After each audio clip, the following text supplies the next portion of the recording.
Thank you. Okay, we're almost there. I know it's super late. I also want to go home, but we need to talk about this, okay? And then so that we can finish it tomorrow. So I just wrote down here on the blackboard where I was during the last lecture. So basically we were setting up our problem of the gravitational path integral. We picked this beautiful Euclidean action, and this black hole is a representative, which again, as Max was saying, I had the little eye there, but okay, we're all happy, it's all the same. And these were some of the basic thermodynamic quantities where I'm highlighting the temperature and the entropy of the black hole. And basically, Max did a really great job. He had the chemical potential turned on and all the things. I'm basically just in the canonical ensemble, not in the grand canonical, so I'm just going to be highlighting the mass, the temperature, and the entropy of the black hole. But it's all, there's no contradictions between us. So now then, what I wanted to do is to talk about extremality in this case. So in this case, basically extremality, as we advocated at the very beginning of the lectures, is with mass is equal to charge, and this will happen basically also when R plus is equal to R minus, and I'm going to define this quantity as R naught, and it also, you can quite simply check that this M and Q are also given by this parameter R naught, okay? And then we see from here that the temperature goes to 0 as advocated because R plus is going to be R naught. And I'm missing a Q squared. Yes, that looked weird. Okay. And so the temperature will go to 0. And then the entropy here also, as advocated, this extremal entropy is basically pi times R naught squared. And you can see that the entropy of the black hole is not going to 0, although the temperature is going to 0. Okay, so this is the reflection of this huge degeneracy. You still have a lot of entropy in these formulas. Just in case here, in these formulas, I am setting G Newton equal to 1. Of course, you can put it back in, but we can't, just for simplicity. Now, the other thing, so this is one of the properties that we saw, that of this extremal entropy. Then at extremality, there's also a very nice effect, which is the horizon geometry.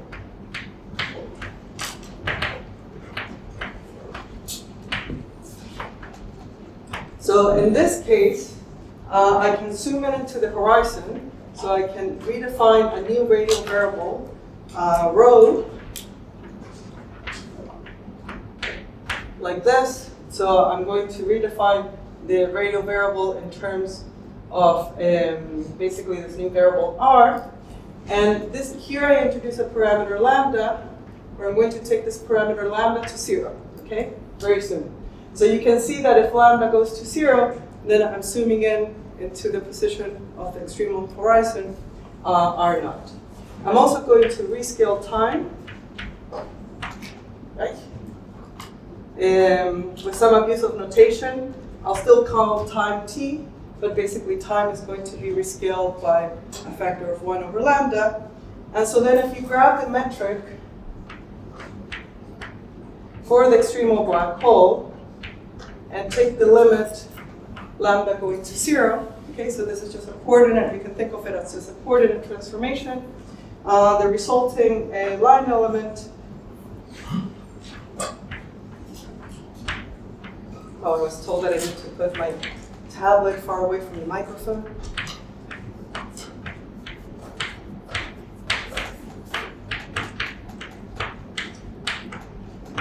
So this is the resulting line element.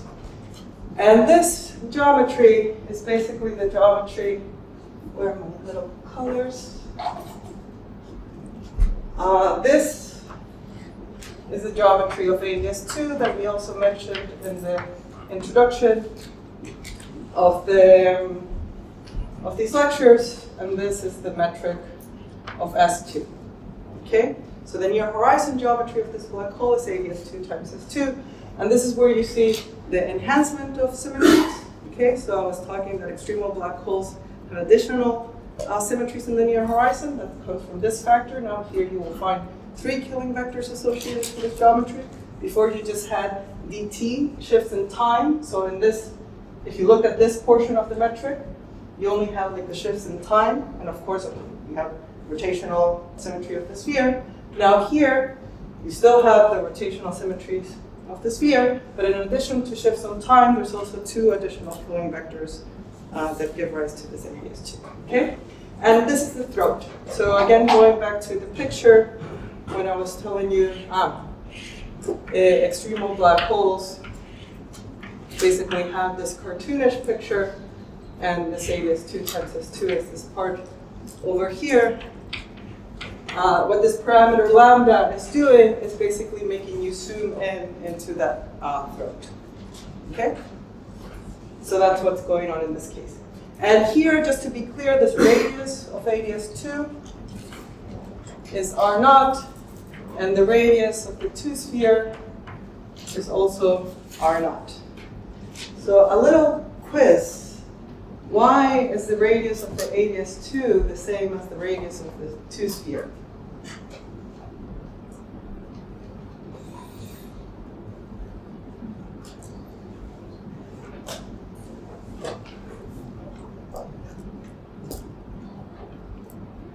So the reason for it, this is also an excellent exam question. So when you compute the equations of motions here, okay, so you will get the Einstein tensor equal to the stress tensor of the field strength. You can take the trace of that equation, and the trace of the stress tensor of the field strength is 0. So one of the equations of motions of this background is that this background, any background solution to this equation has to be Ricci flat. R has to be equal to 0 in the whole geometry. Okay?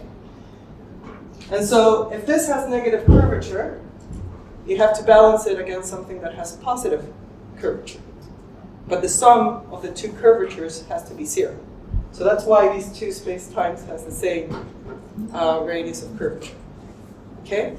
It's something very specific to the fact that there's no cosmological constant here, and the matter content that's supporting the black hole is the Maxwell field. But just so you know, this is basically a characteristic of this, that the stress tensor, the trace of the stress tensor in this theory is 0, so then these spaces all have to have R equal to 0. Okay? If we weren't in a flat space, in a asymptotically flat space, if we had a cosmological constant, would this still separate into ADS2 and S2? Yes. So you always will have ADS2 times. So for instance, let's say if you're in ADS4, or if you're in de Sitter 4, you will also have that the near horizon geometry of like charged black holes in those cases will be of the form ADS2 times S2. But then these 2 radius are going to be different, and then they have to add up to the total cosmological constant of the ADS4, because then the equations of motions are going to tell you that the space doesn't have Ricci scalar equal to 0. It needs to have Ricci scalar equal to the total cosmological constant of the space-time. So that's basically it. What happened in ABS if you have a hyperbolic background?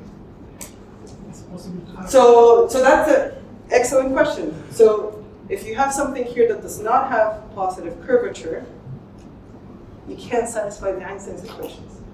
So, but in ADS4, because you have the total curvature of the space-time, you can balance things. And that's why in ADS4, you're allowed to put other topologies here, because the total curvature of the space-time just has to be negative. But if the total curvature of the space-time has to be 0, basically, if you have here an ADS2 factor, then this necessarily has to be an S2, and you don't have any other options. So on asymptotically flat spaces, you can't put here, so for instance, you can't even put R2. There's no planar black holes if the space-time is asymptotically flat. If it's asymptotically ADS, that's fine. You put here R2, and then all the curvature is inside of the ADS2 that is compatible with the ADS4. So that's why in ADS4, there's more flavors of black holes. There's more things that you can do in that regard in terms of horizon topologies. But in flat space, basically is quite limited. So this is one way how you can see why you have restrictions on the possible topologies of the space-time for these classes of theories. Of course, this is all, everything that I'm saying, it's based on the equations of motions that you get from this action. If you change the equations of motions, then you can do more fun. Like if you have different matter content, then you can change. Simply that only true before dimensions. Yes. In 5, then it's almost, well, yeah, you do have to be careful from, this is something very specific to 4 dimensions. But basically, in higher dimensions, if you couple this, it might be that in 5 it's still true. I have to remind myself, no, probably, no, it's not true in 5. But anytime you have like conformal matter, so this action is conformally invariant, so that's why the stress tensor trace is 0. Only 4 dimensions. Yeah, but in 5 dimensions, if you couple it to something that is conformal, then you would have like the same type of effect. Yes.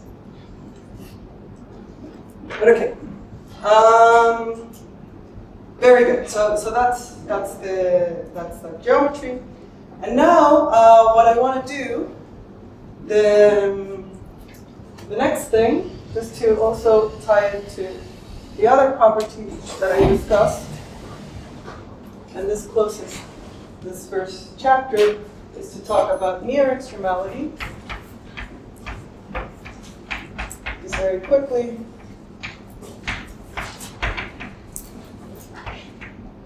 So basically what, here I also have to define what I mean by near-extremality. So basically what we're going to do is always be working on an example of, I'm going to fix the charge of the black hole, okay, and change the mass of it, okay? So in a sense, this effect will separate basically R plus will be equal to R naught plus some delta, and R minus is going to be equal to R naught minus some small delta, so you're separating slightly the horizons, but in a way that you keep the charge Q fixed. And that's also why I wrote those formulas up there, the thermodynamic formulas. I wrote them as a function of Q and R plus, so it's very clear you're keeping Q fixed, and then changing R plus slightly. And so if you do that, this small separation then will of course induce a small change. So here delta is some small parameter, and this will basically induce a small change in temperature, and then you will have, well, let me call these things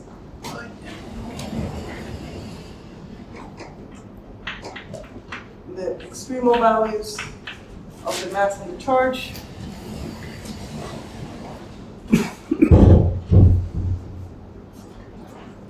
And so basically here, something that is simple to verify is that the mass will start with its extremal value, and then the first correction,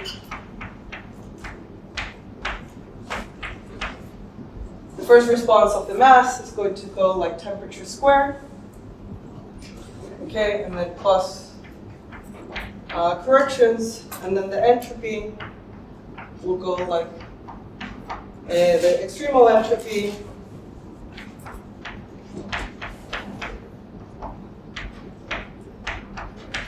so you will get a linear response with the temperature and the entropy, and a quadratic response with the temperature of the mass. Okay? And what I was calling here the mass gap, so during the introductory part, I was writing this in this way. Here you can just read off what the mass gap is. Okay, so that's not so mystified.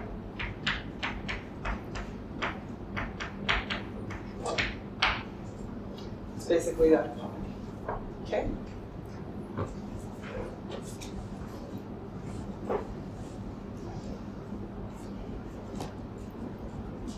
So this is what's happening near extremality.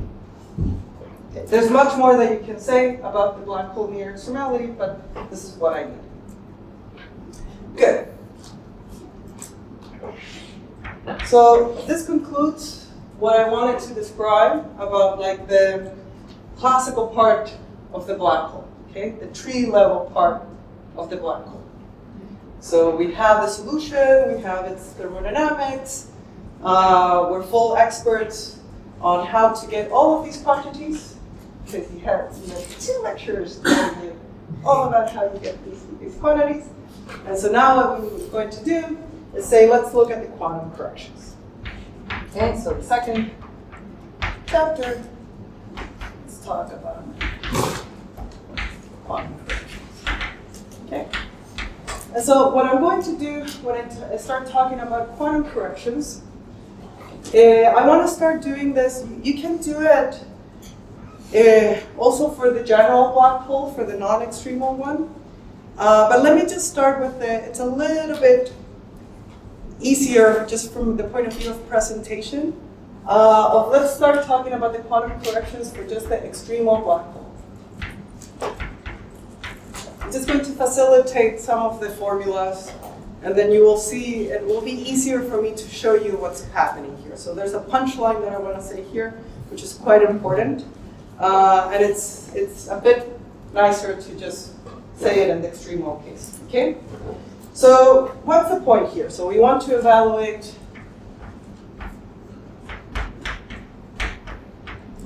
so the dream in my life is one day to be capable of evaluating this gravitational path integral, right? So why would I like to evaluate a gravitational path integral? Because as Max and I have been saying to you, this thing has a thermodynamic interpretation, and so in principle, if you know what the gravitational path integral is, in principle, you will know what here, this is an unfortunate thing,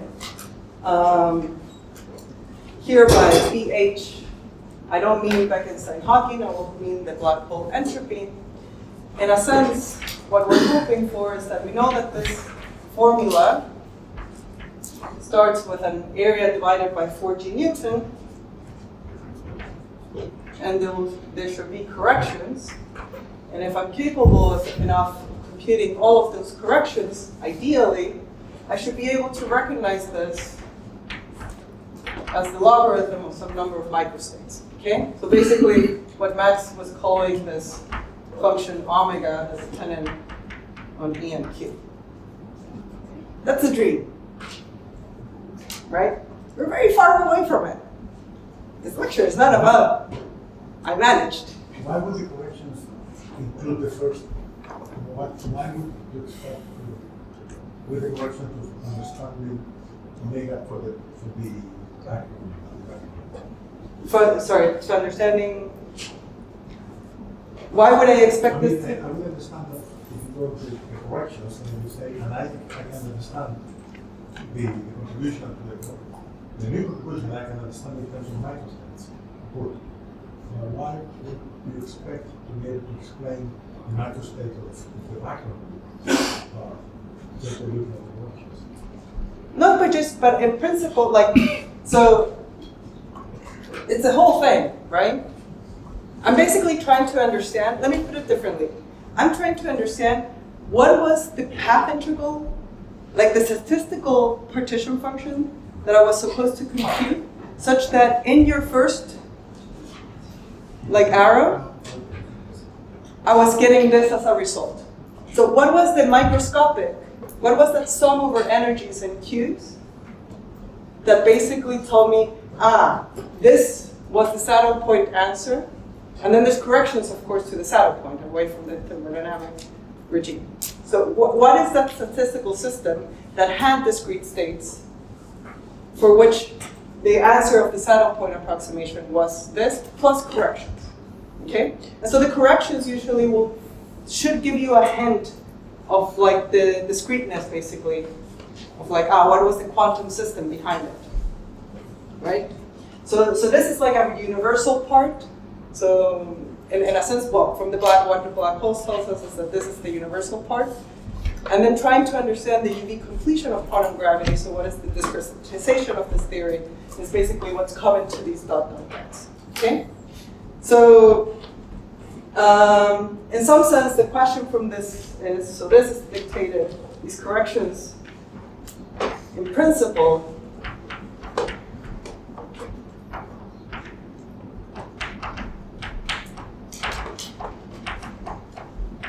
should be given by whatever theory of quantum gravity that you might have. If you know what the theory of quantum gravity is, which has some discrete states, you will be mighty powerful, compute this, and then see that in the saddle point approximation, you just get that first part. And so you would like to know how to, like, is there something that the black holes know about this? Okay? Do black holes know about their UV completion?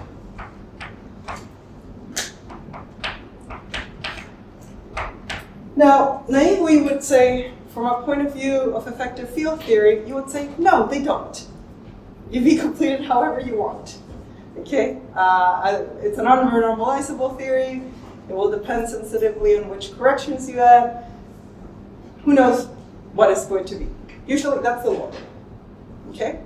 What I want to illustrate to you today is that there is one specific quantum correction here. There's one of the many contributions to these dots that I can compute from the low energy theory. Okay. So this action, this low energy action, my starting point for where the black hole is, doesn't only give me a prediction on what's the leading classical contribution, it also will give me a prediction on what is a quantum correction to this formula. Okay? And it will not be sensitive to the UV completion. So there's one correction here. So in this whole mess, what I want to illustrate here is that there's going to be a correction that it will be the logarithm of the area of the black hole in appropriate units. And of course, there will still be many other corrections that I will not know how to compute, but that this correction here is something that is captured by a low energy effective field theory. Okay? So this I can compute. So what I'm going to try to convince you is that we can compute this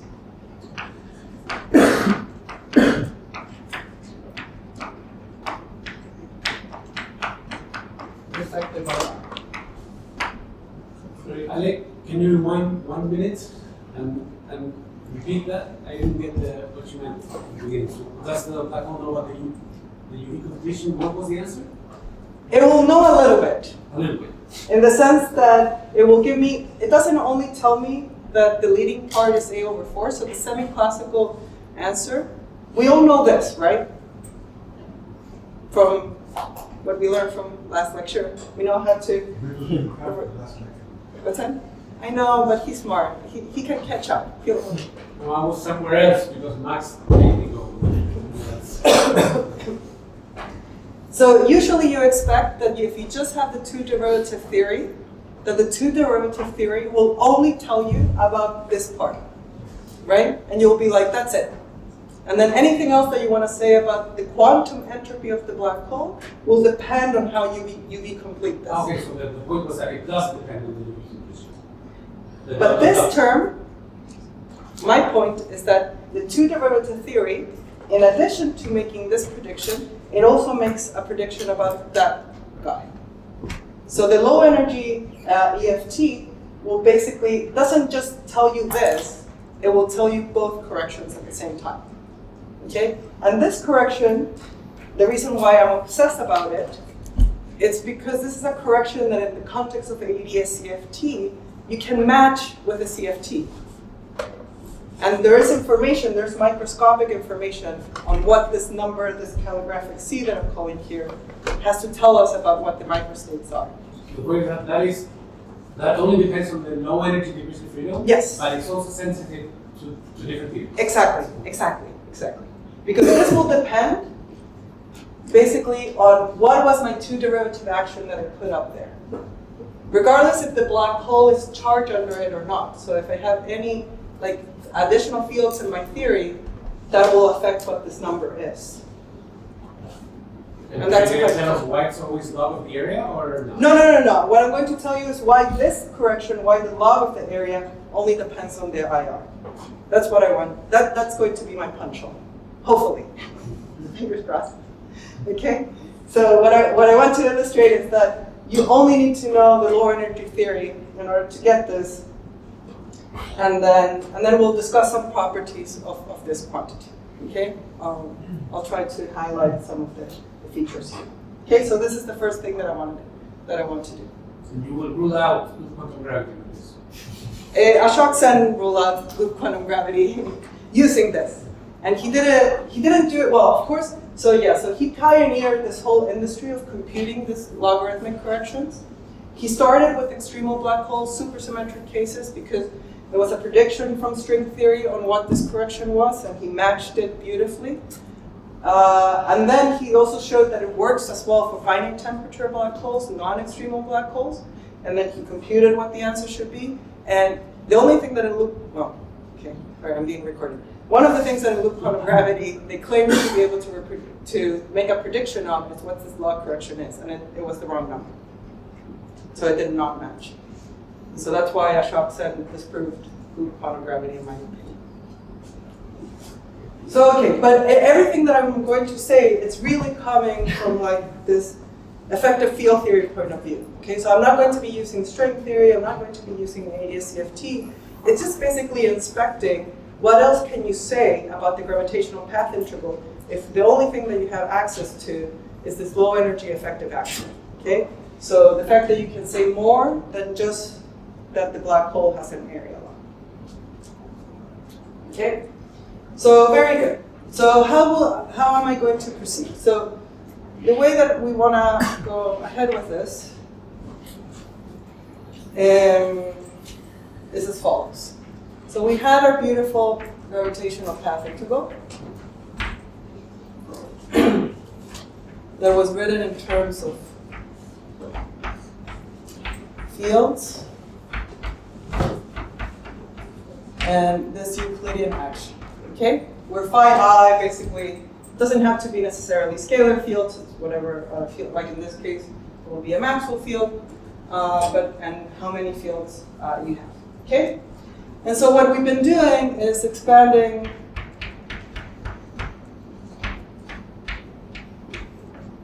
around a saddle point. So we grab the metric and each of these fields, and we basically looked at a solution, G0 and phi 0, okay? So these were solutions to the equations of motion. And what I'm going to do now is look at fluctuations around those solutions. Okay? So let's look at little wiggles around that classical solution. And so if you do that,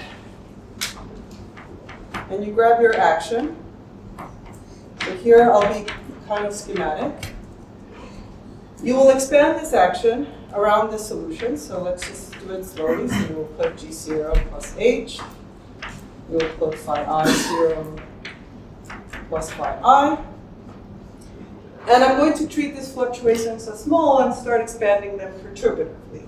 So if you do that, what do you get? The first term, it's what I was calling this I0.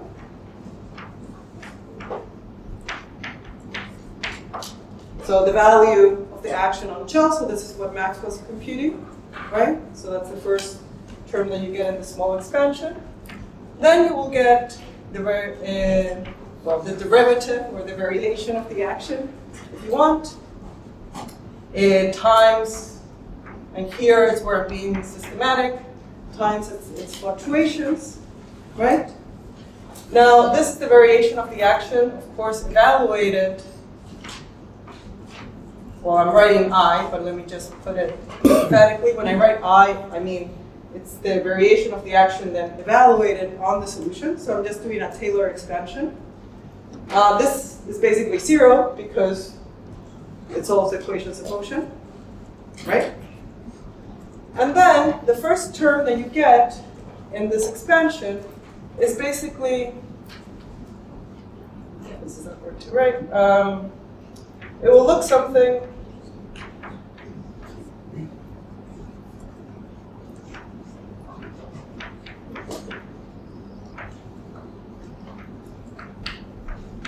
that will look like a matrix of fluctuations, a quadratic term. So you keep on expanding further. So you will have the second variation of the action multiplied by the quadratic perturbations. And this term is basically the first non-trivial correction to your action, okay? So what I want to do, then from this point of view, the way that I'm going to approximate this is that I'm going to say, okay, a leading order, this was the value of the tree level action, I0. And then I'm going to integrate over all the fluctuations that I have, so the h and the phi i's, up to their first correction, which is quadratic in the fields. So it will look schematically, again, like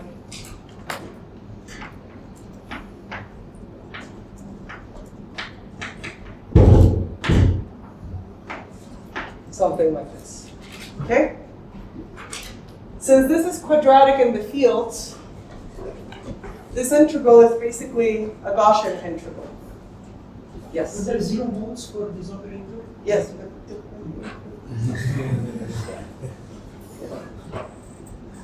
This is going to be the whole lecture tomorrow. This thing has 0 modes. Yes, and it's going to be super, super important to resolve the puzzles that I was talking about. So, yeah, there are 0 modes. But basically, it's a Gaussian integral, like morally speaking.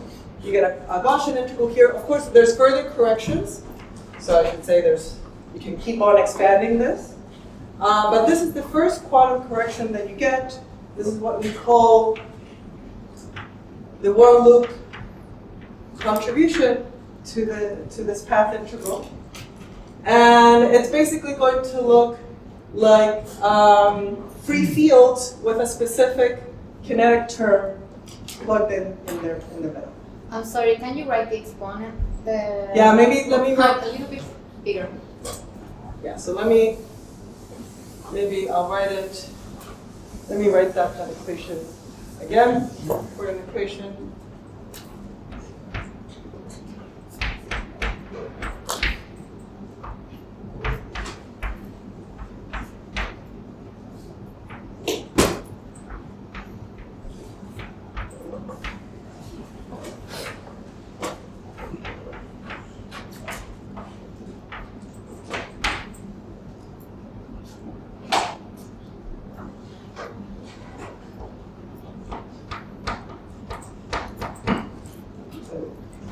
And then just to be clear, then there are corrections here, and there are also exponentially suppressed corrections from other side points that you have.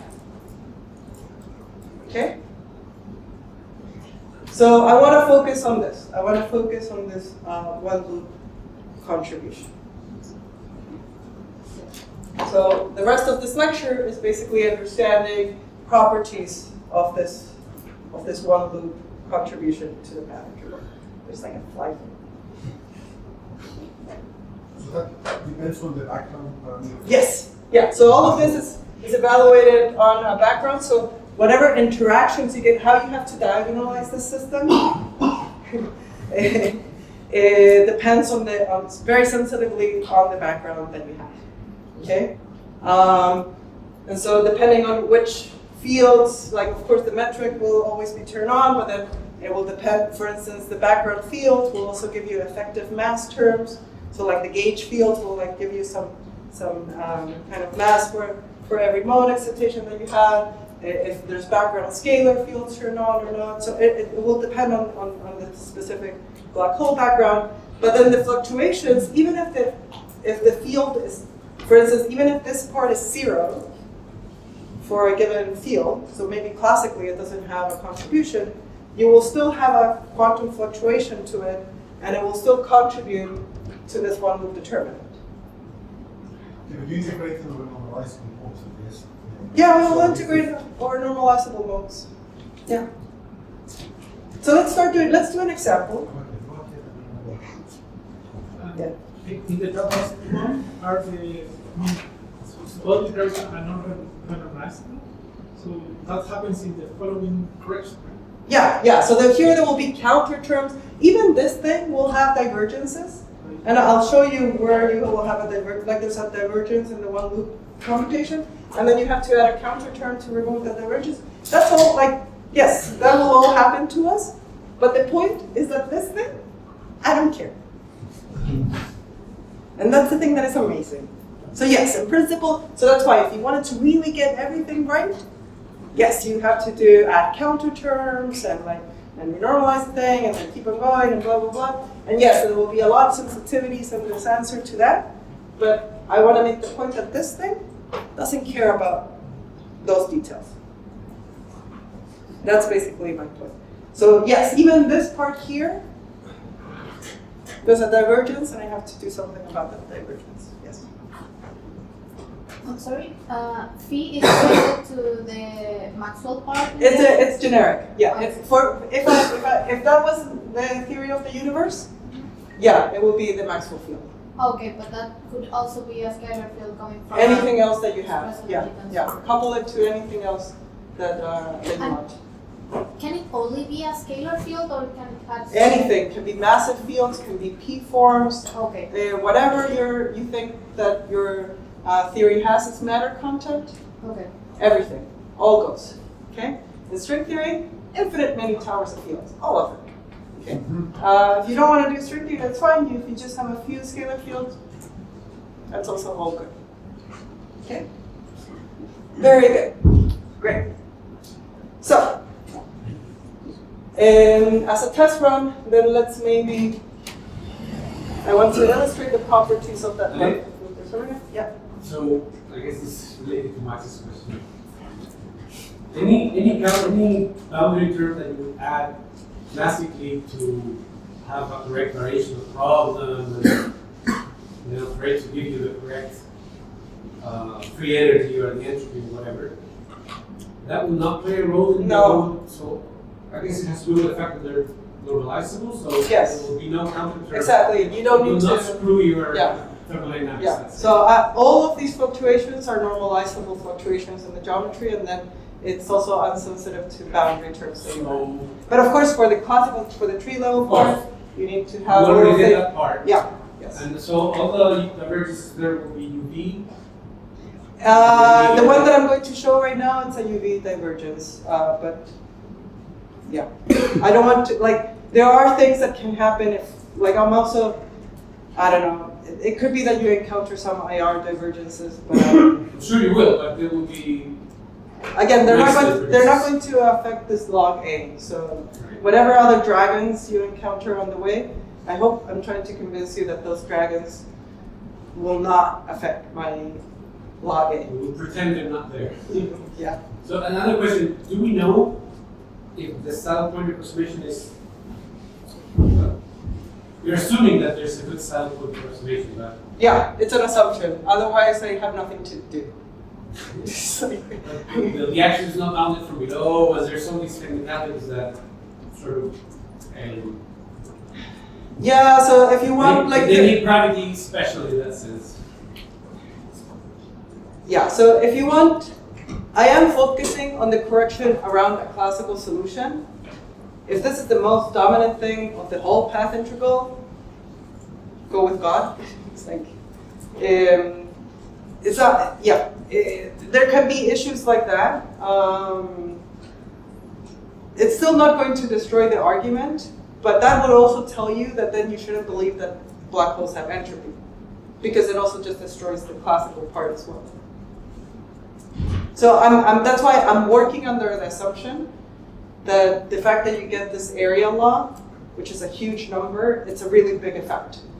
And there should be a regime of parameter space where this is a really big effect. You can take it or leave it. I'll take it. Yeah. Otherwise, you can put yourself in various situations, like in ADS. If you're in asymptotically ADS, we have evidence that this seems to be an okay thing to do. And so there you can say, I have more confidence that this is actually a good approximation to the system. And off you go. Okay.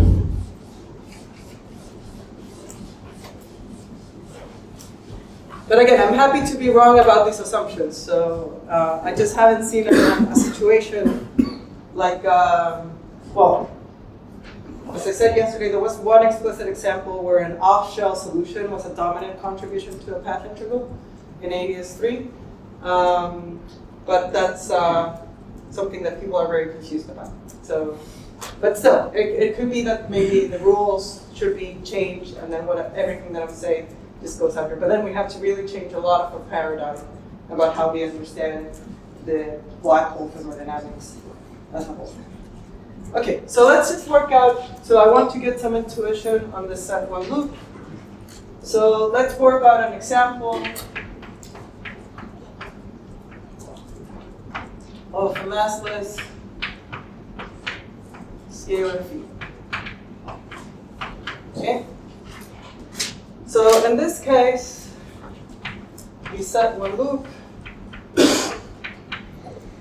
will be basically the integral over d phi of e to the minus 1/2 square root of g0 phi mod 0 phi. Okay? So this is the object that you will have to compute. And how do you compute this? So again, this is just basically doing QFT. The only difference now is that I'm doing QFT on a curved background. But the way that you would compute this is that you will basically first decompose whatever. So you have here, the key is that here you have a differential operator, usually a Laplacian, like in this example, and you will decompose it in terms of its eigenvalues, okay, that I'm calling lambda n. So these guys are going to be eigenfunctions, and they're going to be normalizable eigenfunctions, and here they're an appropriate eigenvalue. Okay? So if I do this decomposition of the path integral, then this thing here is just basically the product, so I can write it explicitly, of phi n of e to the minus 1/2, and here you'll have lambda n of the integral of g0 of phi n times phi n. And I should also say they're normalizable and orthogonal.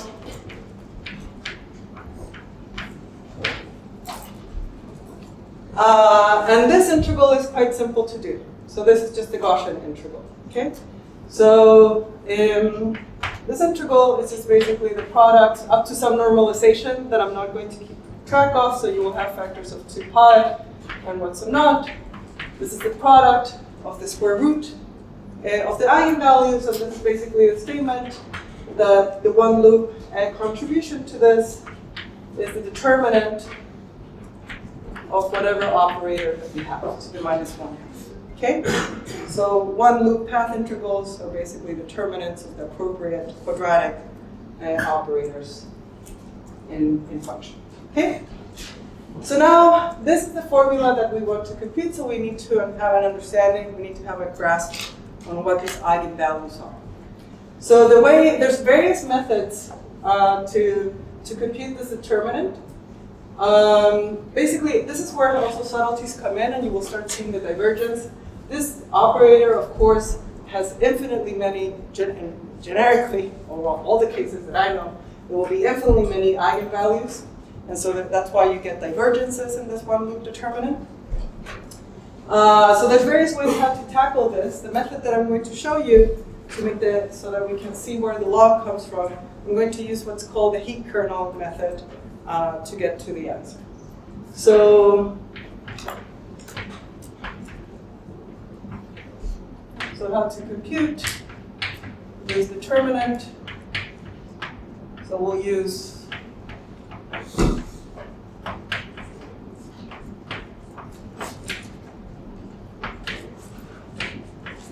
the heat kernel method. And so we're going to look at the logarithm of the set 1 loop, which is the sum of log of these lambda n's. Okay? And the way that we're going to write this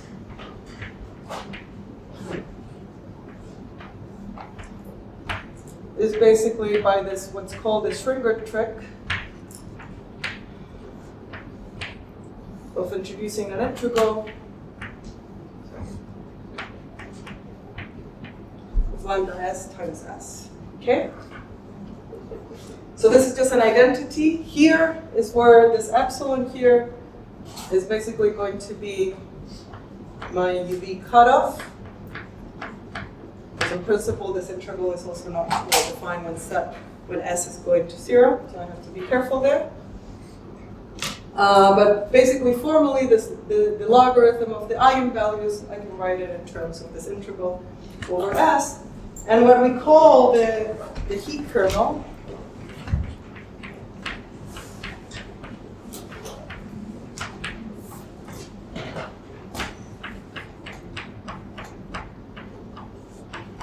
so this S here, just to be clear, this S will come because the field that I'm doing is a scalar field. It has nothing to do with the S. Or maybe let me write it. It might be confusing. I'll put the chi for that phi there.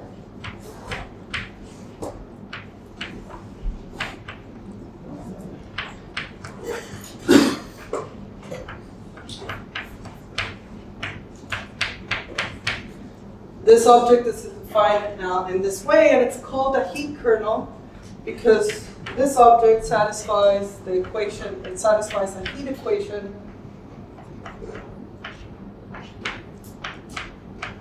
It's basically like a Green's function that you're building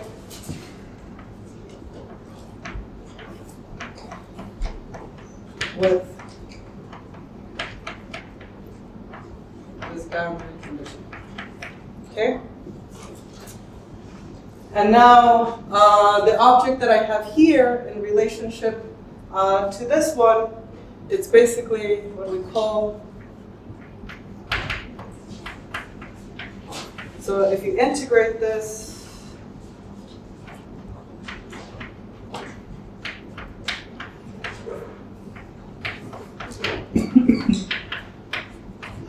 over these same positions, this is basically the sum over n of minus lambda n to the s. Okay? And these phi n's, just to be clear, they're basically the same eigenfunctions that I have here. Okay? Now, so if you want, we can rewrite this as to say it's minus 1/2 integral dss from epsilon of the heat kernel evaluated at 0. Okay. So this all looks very formal. So let's grab some intuition on what this heat kernel looks like and how it behaves for some examples.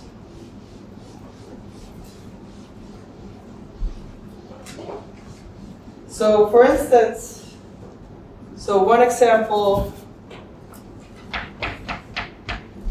let's consider the two-sphere.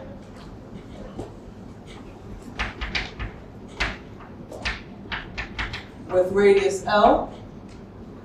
So there, for instance, for the two-sphere, this is just the Laplacian on the two-sphere. We know what the eigenvalues are for the Laplacian on the two-sphere. And we know what the eigenfunctions are. They're the YLM eigenfunctions. And so if you compute, for instance, this thing on S2, what you will get here, the eigenvalues are discrete, they're labeled by an integer.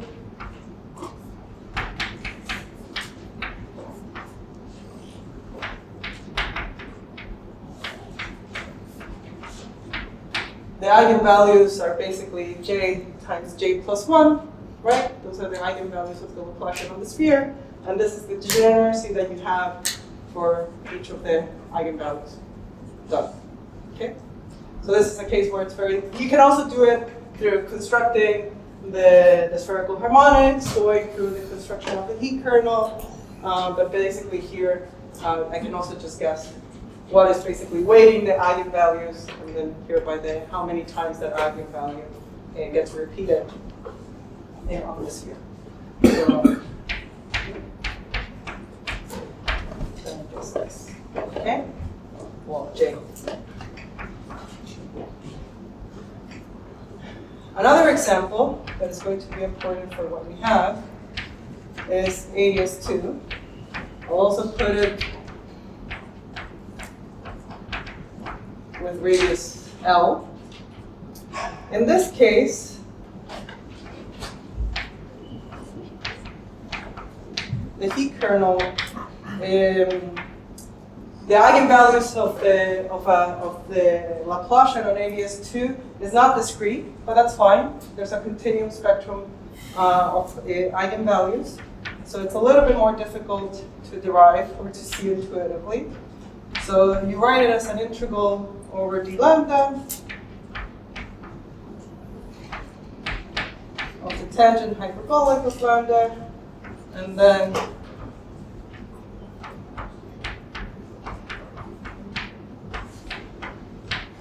the eigenvalues are basically quadratic in this parameter shifted by a quarter divided by the ADS2 radius. These guys here, these phi n's, I'm not going to write them down, but they're basically hypergeometric functions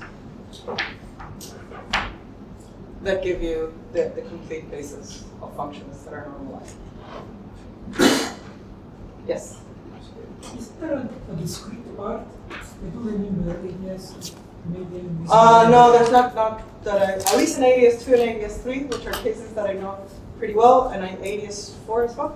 There's no discrete part to the normalizable is yeah. No, maybe if you decide to have like delta function normalizable, or if you impose a different norm, but this is basically normalizable. Those are delta normalizable. Well, yes, they are, but sorry. That's the principal series. Yeah. Yes. I think there are other, but they're discrete. Yeah. These guys know more about this. But in any case, this is basically the natural choice. It's a complete basis of eigenfunctions. It's the one that I'm going to use. Okay. Now you can. Time flies. It's going to be convenient to tell you how this integral looks for what I'm going to say next. So you can actually, so this integral looks a little bit intimidating. I don't want to write it explicitly, but you can do basically a small s expansion of this integral here, and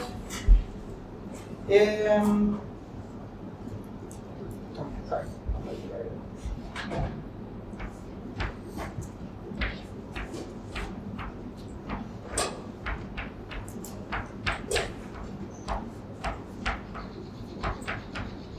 So as an expansion in this S bar is basically S divided by L squared, this is a dimensionless parameter. What I want to just highlight is that the analytic properties of this Higgs kernel as a function of S is not just polynomial in S, there will be basically divergent terms here, like we will have a 1 over S starting in the series, and then some higher orders in S to do a small S expansion. Okay? Good.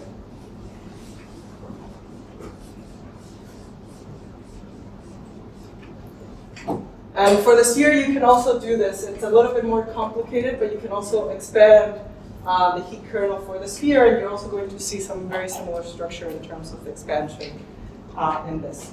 In general, any heat kernel that at least it's human will admit a small s expansion that is roughly, so for any manifold of dimensionality d, you'll basically get expressions here where there's coefficients that will depend on the geometric properties of the background. So these coefficients here, the fact that I get a 1/3, a 15, or that this one is a 1, is basically dictated by properties of the manifold where I'm doing the expansion, in this case ADS2 or S2. And these coefficients are called the C with the weight.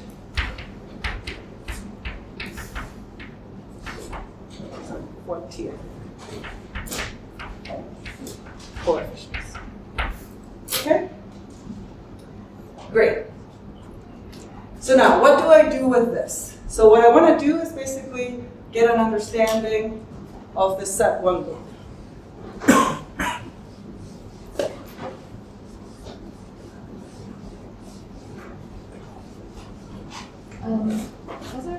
Yeah. Sorry if I'm the only one with this type of confusion, but I got a little bit lost with the mathematics. So you first started with the logarithm of the 1 loop set, then you're solving, you're trying to find the heat kernel, or do you already have it? It will depend on the, sorry. This is like a green function, right? That solves the, Yeah, so it will depend on what your G0 is. okay. So if you give me a G0, so that's what I was illustrating here. If your background solution is just a sphere, then this will be the heat kernel. If your background solution is just ADS2, then this will be the heat kernel. And what does the S represent? Because It's just a trick, okay. because I'm integrating over it. But then why did you say that we needed to have a low S limit? A little You don't need it, but it exists. You can expand this as a small function of S, because now I'm going to do the integral, and I want to show to you where in this integral we'll get a logarithm, a logarithmic contribution to it. Okay? So let's do that. So now, given this expansion here, or we can also do it for ADS2, so let's return to set 1 loop. So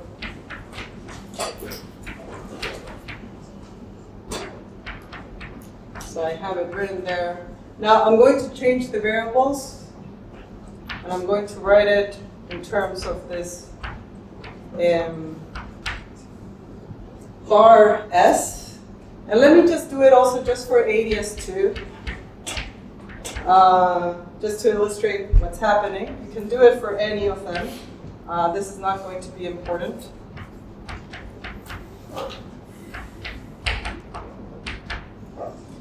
What I want to do is basically I want to understand what are the different types of contributions that I get in this interval. So what we can see, for instance, as I'm integrating over S, for instance, if I insert this in, what's going to happen? So there's going to be one term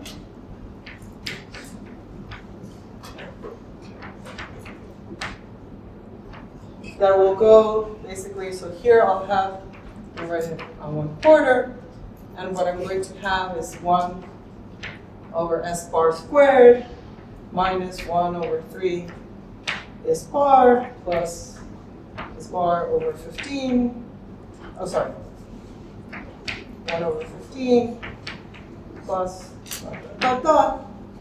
And you can see basically, okay, you will tell me, this is horrendous. This first term diverges. That's true, it diverges. This is a UV divergence.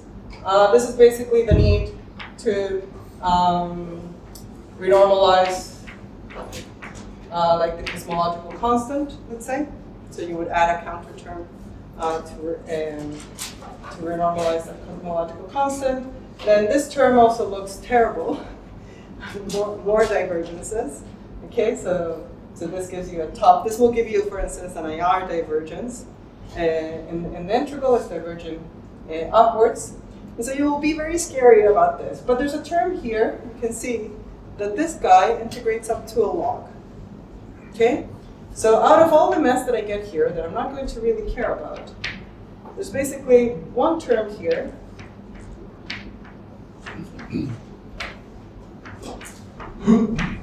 that is the logarithm of the size of the space-time divided by the UV cutoff. Okay? And you can pick this UV cutoff to be G Newton or to be some other coupling that you have in the system.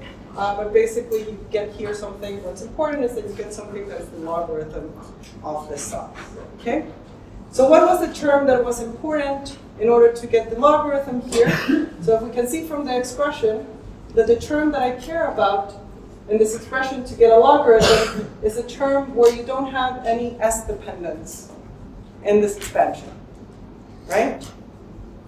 So the conclusion so far is that the term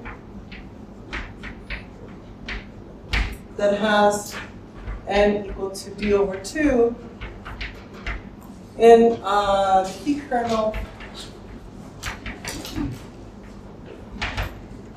will give a log of basically whatever size you have in there, okay? And you will say, great, good, that gives you a logarithm. Why would other things not give you logarithms? Right? Okay, so let's consider, so we were doing here a massless scalar field, okay? So let's repeat this exercise, basically now, if I have a massive scalar field. So let's put a mass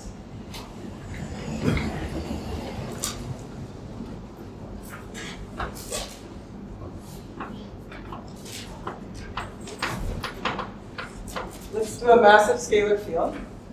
So you'll put here minus m squared. What will happen relative to this equation? Well, relative to this equation, let me call this one the zero eigenvalue. You will just get these guys shifted with the same eigenfunctions, right? You just get that the eigenvalues get shifted, like that. When I write down the heat kernel here,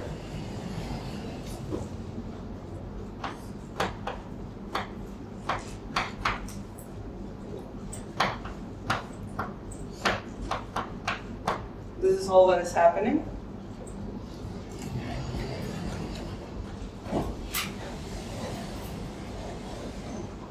And for instance, in this formula,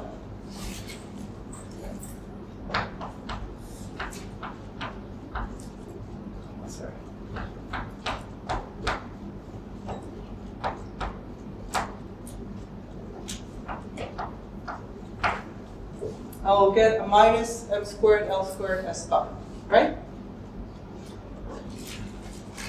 So now you would go through this argument and ask the question, if you have a massive field, do I still get a log? Okay? So because now in this equation here, so the modification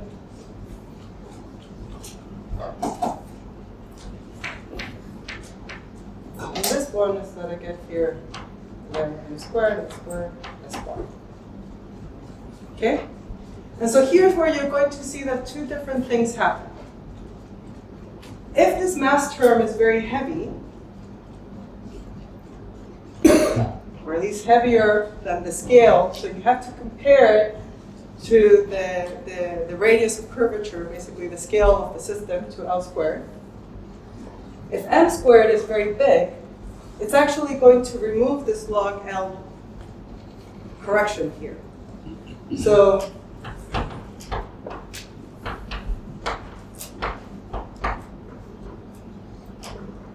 it doesn't even have to be much, much bigger than 1, basically, if it's just a big number. So if these things are big, then when you compute the set one loop,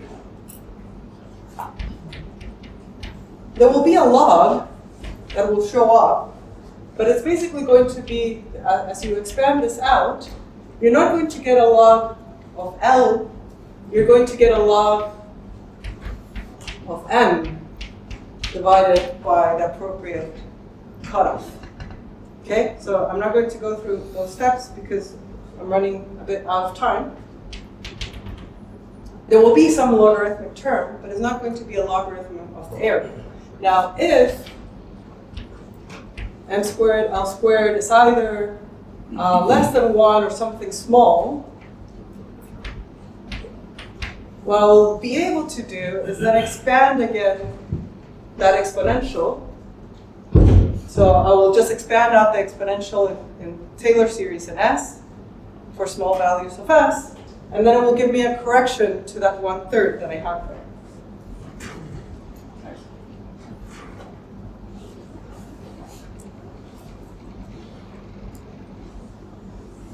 And so then the correction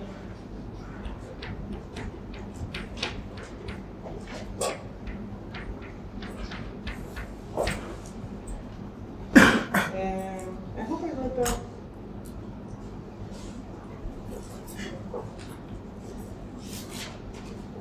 Yeah.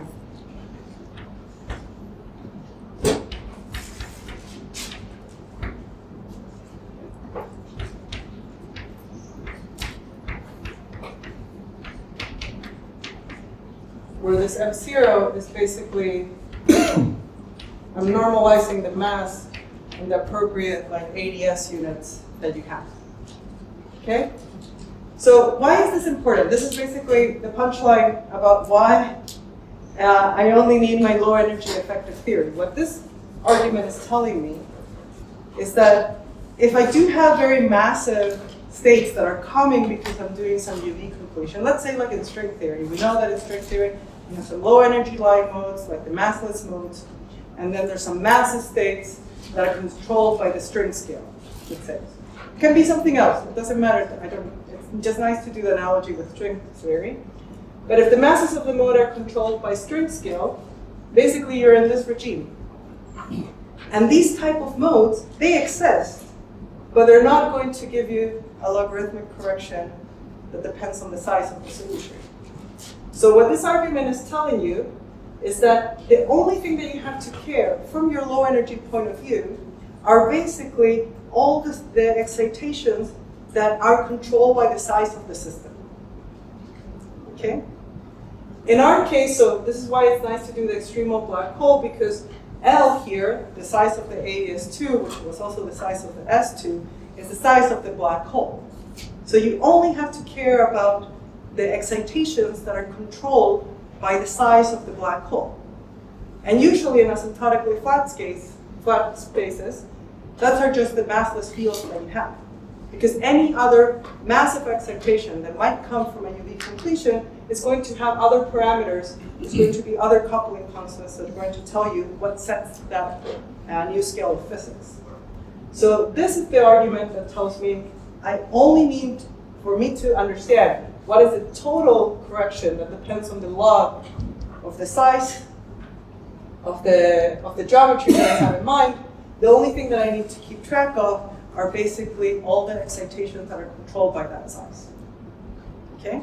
So if you were doing this, if your whole land was the land of ADS2, you would have to say, okay, you need to just keep track of every massless excitation that is basically of the order of the ADS2 radius. And that's it. Okay?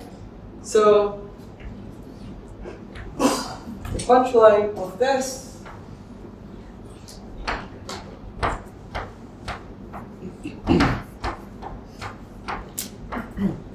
so only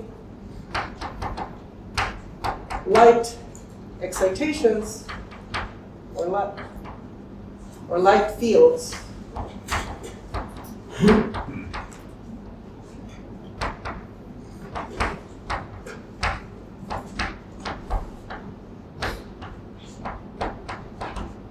is log n correction. Okay? So this was the argument that, for instance, Ashok Sen gave to explain why he could compute this log correction by just looking at the low energy theory that he had in mind. Is this compelling? Alberto doesn't look convinced. No, is there an easy way to see where you get log n squared? Log n corrections for large n? You can just plug it in. Like, for instance, you can just ask Mathematica, put this integral, and you can do it in a second and tell me what answer you get. And you will see that you don't get log of L squared, you will get log of M squared. It's basically, it's the range of integration of this integral. And that's another way how to see it. So when you put this thing in here, it basically modifies which part of this integral is the one that is going to give you the logarithm. That's another way how to say it. So in the absence of a massive field, the logarithm is coming from like the lower end of this integral. But if you have this massive field here, then the relevant part of the integration is something that is shifted a bit higher in energy. And so then it changes the ranges of integration if you want. If you start cutting up the integral, it changes up the range of integration that you have to look at, which section of S you have to care about. And that's why you lose the log L. If you want. You could still have a term that's log of ML. I don't see it, but sure. Well, I guess maybe you could show that there is one, but Yeah, so from this type of examples, you can see that, because you can also just do the integral exactly. So if you want, you can not do this x expansion. Just grab this, just compute the one loop determinant, and see which terms are logarithmic in L or M. But that's a lot of work, so I'm doing it in this small s expansion. Because then the point will be that then the only thing that it will care about is basically this coefficient. Like the only thing that I have to look for in the heat kernel, I don't even need to know it exactly. I don't need to have closed form expressions for the heat kernels. So this is a luxury of highly symmetric spaces. The only thing that you need to do is look for these Sula-DeWitt coefficients. For actually just one of them to extract the appropriate answer. Okay? So this is the powerful, this is the magic of the statement that this logarithmic correction. So let's just summarize what we've learned.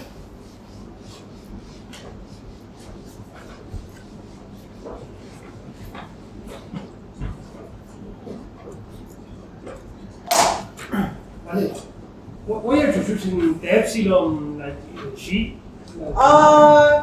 There's actually no reason. It's mostly He's arbitrary, basically. yeah. It's just so that the thing is dimensionless. That's why. Okay. And this is the natural coupling that enters in the theory. So you think that the Planck length controls the UV cutoff. Was it? Okay.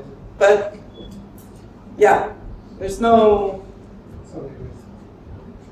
Okay. You can put dragons as well. So it's just something that you have to tell me basically what is your UV cutoff. But the coefficient here, you can see because it's a log, it doesn't actually care about which like UV cutoff you put. But the natural one, given that in my theory the only coupling I had was G Newton, that's why we're putting G Newton. Okay, yeah, and you had the dot there, and are the corrections to the linear theory you were getting in gravity.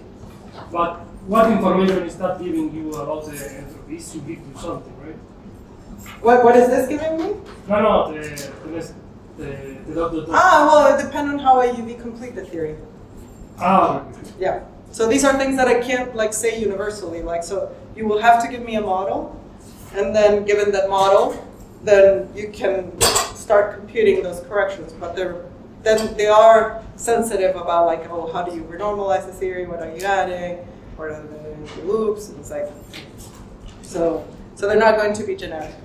But the point is that this one, the only information that I need to get this term are basically the light fields that I have. So I need to know what is the matter content, the lowest one, basically, the lightest fields that you will have in your spectrum that defines your low energy effective action.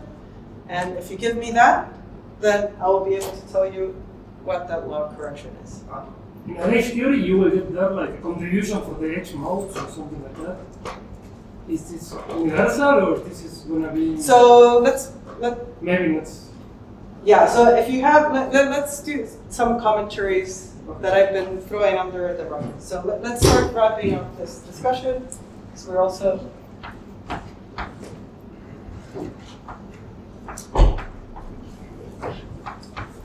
Okay. So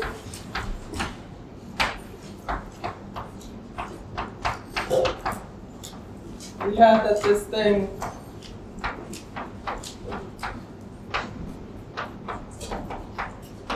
I was writing it in this way. And the punchline that I was wanting to make is that the log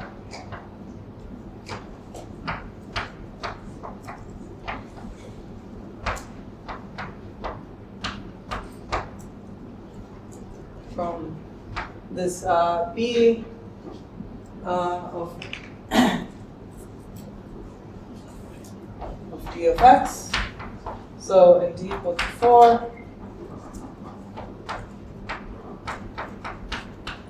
this b4 of x, and then some notes to make are the following. Let's see, I already told you, so maybe just to be emphatic.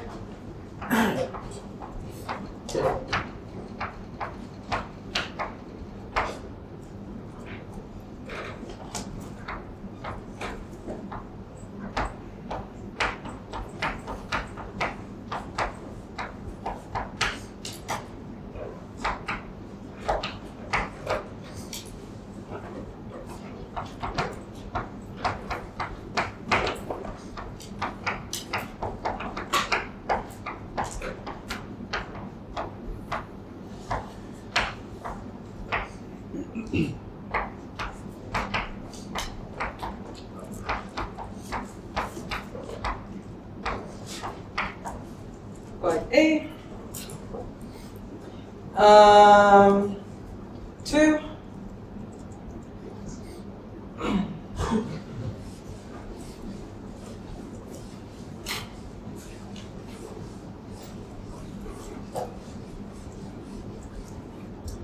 How do you compute this B4?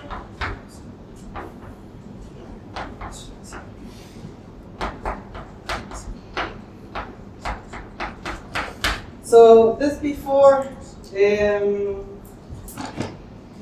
what's going on is the following. So in general, this action, this one loop action, will be something that will have a collection of fields times something that schematically, let me write it,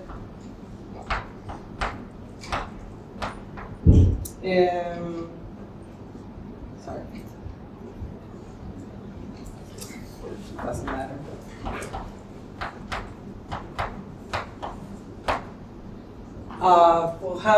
Will be something of that form. So this is what I was calling, if you guys want, the second variation of the action. And this thing, depending on the fields that you have, so there will be basically two things, well, three type of terms that you can have. You can have basically the Laplacian in terms of covariant derivatives of the appropriate fields times some identity. You can have terms that are linear with the covariant derivatives of these fields. And then you can have basically constant terms that will depend on the background fields that you have. So these two terms here sort of depend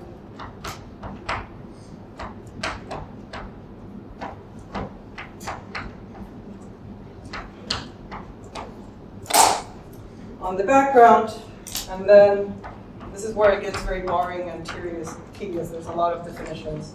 If you define E as P, obviously I'll end soon, like this, and you define this curly covariant derivative as this, and an appropriate curvature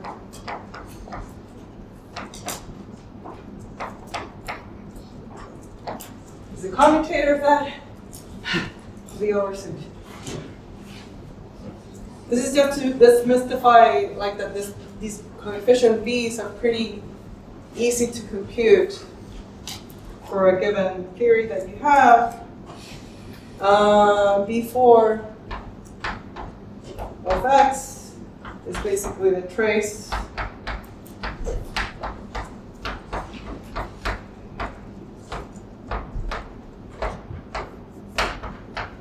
plus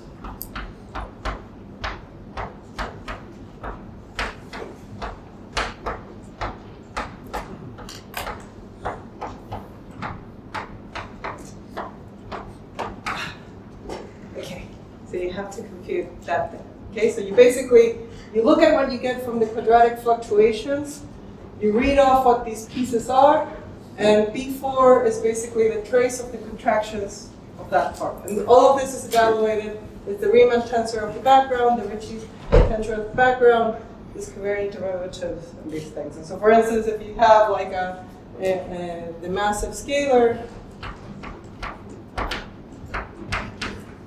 in this notation, it would have I equal to 1, omega equal to 0, E is minus m squared, and omega mu nu is equal to 0, and so then B4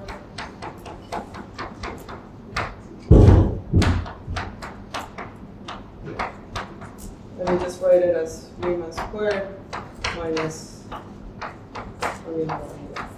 Okay? If you have like a Dirac spinner,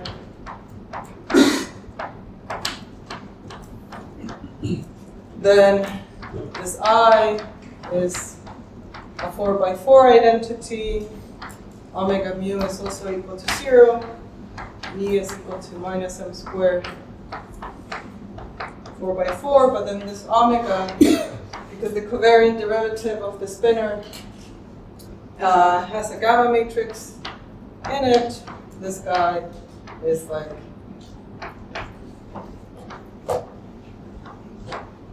it's the commutator of the gamma matrices basically contracted with the Riemann tensor. Okay, that's some humongous things. And then you write down the B4 that I have it here, but I'm too lazy. The B4 is some you make these replacements in here. You take the appropriate traces, and you'll get some horrendous thing. But something that then this is something that is very explicit to compute. So you just know what are the basically properties of your background. You do it, you do that integral, and then that will basically tell you what is the logarithmic correction that you have. Now, the other 2 points that I wanted to make, the other 2 notes that I have not told you about. So let me write it here because I should end now. So let me just end with these 2 comments. If you have metric and gauge fields, so here I've been showing to you as an example just a massive scalar field and what is the one-loop determinant of a massive scalar field. In the case of metric and gauge fields, you have to make gauge choices, and you will have ghost contributions. And for gauge fields as well, you have to do the Faddeev-Popov method. It's all the song and dance, but morally at the end of the day, there will be some mess here, some quadratic thing that will have a lot of crap in there, but it all goes through, okay? So there's just some more complication. So there's gauge fixing, and ghosts that just make it very tedious, but conceptually, everything that I'm saying, at the end of the day, there's just going to be some second order differential operator. You have to compute its eigenvalues, and everything that I'm saying basically just goes through. It's just that there's a lot of like indices floating around, okay? And all this other things here. And then the fourth point, that I'll just mention it now as a comment, is basically your comment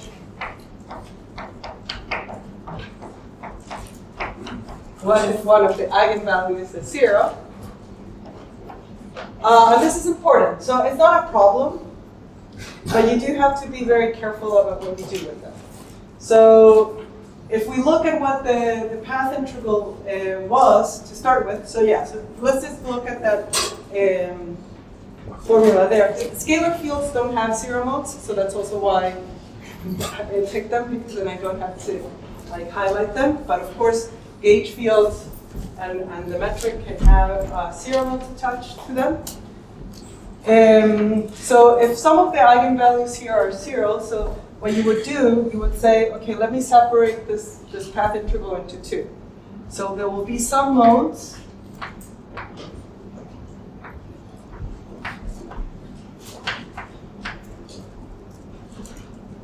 and I'll put a prime in these ones. So there will be some modes that here will have an eigenvalue.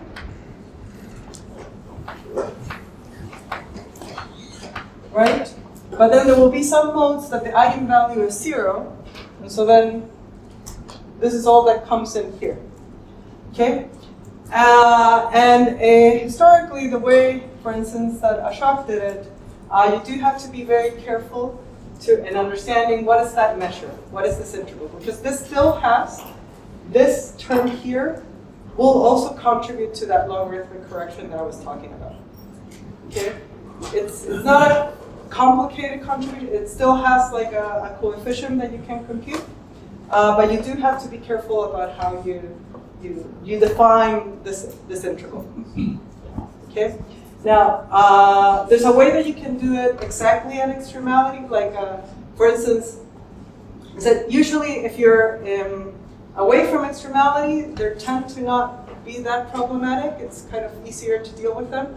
If you're at extremality, the So it's symmetric, so it's got fewer zero modes. yeah, but and they're also compact. So it's like the sphere will give you 0 modes. So anytime you have a killing vector, you basically will have a 0 mode. So the killing vectors of the sphere are going to give you 0 modes, the time translation. But then the subtlety, for instance, when you're in ADS2, is that you have the SL2R as killing vectors. And that's a non-compact group.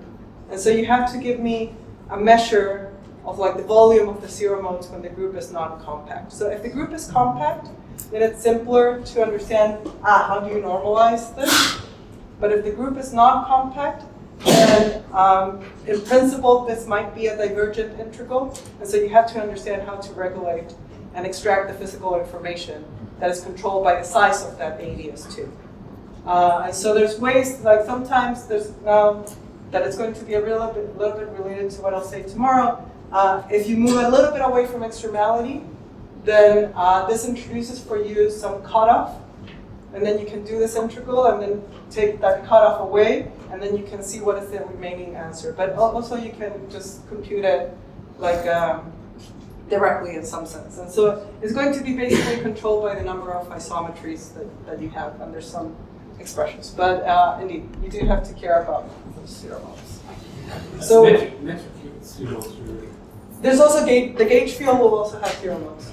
The ones that are counted by the killing vectors are metric. Yeah. So, but then you also have U1 transfer, like the gauge fields also have like residual U1 transfer. When you say that there are no scalar zeros, because it's not normalizable. So, for instance, you're taking specific examples, because there are other examples where there are scalar zeros. well, it might depend on the manifold, but in usual cases, so let's say if you're even on the sphere or in ADS2. So if the field is, okay, you can clearly see if the field is massive, then you don't have a 0 mode. Because the lambdas are usually positive, they're bounded from below. Not in ABS. I mean, they are bounded from below, but they can be negative. Yeah, I mean, this is a big I erased it, but the heat kernel started, like the eigenvalues were lambda squared plus a quarter. So there was not a negative eigenvalue there. So you have to violate the BF bound in ADS Sorry, yes. to have that problem. But let's just, for instance, consider the case that it's massless. So you would have said, for instance, on the sphere or in ADS2, the constant mode, phi n equals to constant, is a 0 mode, right? Because box on a constant is 0. But then if I integrate over the constant, that's a non-normalizable mode in ADS2 because the volume is basically infinite. So in ADS2, I would not have included that in my set of eigenfunctions because it's not a normalizable solution. The integral of the constant over the ADS2 is infinite. Well, all the modes have infinite norm in ADS too. They're No, but these hypergeometric functions, they do have like a nice fall off at the boundary. They're not growing at the boundary. You can literally do the integral and they just integrate. That integral is just a number. It's not a delta function. The norm of the eigenfunctions? Yeah, you want to integrate that. And it will just give you a number. It will give you a Kronecker delta. Yeah. Let me check this. In ADS too? Yeah. No, I promise you. No, the spectrum is continuous. It'll give you the function. Okay, maybe we're talking about something different, but yeah, the constant mode on ADS2, it's infinite, like in a band, like. I agree. That I agree. So that's why I don't have like the 0 mode in that case. Although in principle, there's something that solves the Laplacian with eigenvalue equal to 0. But okay, you guys should go home, have dinner. It's been me talking for too long. Thank you.